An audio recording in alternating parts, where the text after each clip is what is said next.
मुलांनो, आज आपण चर्चा करणार आहोत विकसित भारत या विषयावर.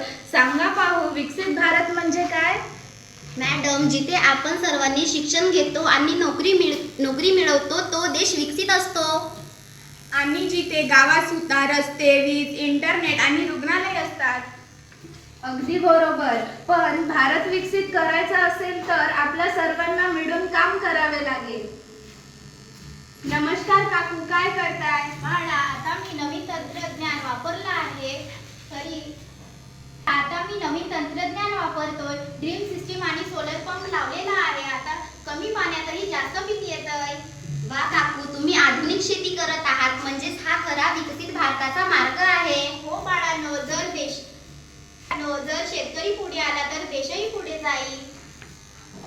आज गावागावामध्ये आरोग्य सेवा पोहोचत आहे. लोक त्या सेवेचा वेळेवर उपचार करत आहेत. औद्योगिक विकास म्हणजेच भारताचा विकास होय. आणि शिक्षण, शेती, उद्योग आणि सर्व एकत्र आलं तरच खऱ्या अर्थाने भारत विकसित होईल.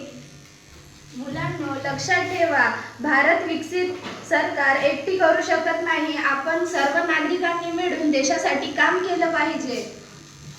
आपण स्वच्छता ठेवूया, पर्यावरण वाचवूया आणि शिक्षणाला प्राधान्य देऊया. हो, आपण बदललो तर देश बदलेल. शिक्षण, स्वच्छता हाच विकसित भारताचा पाया.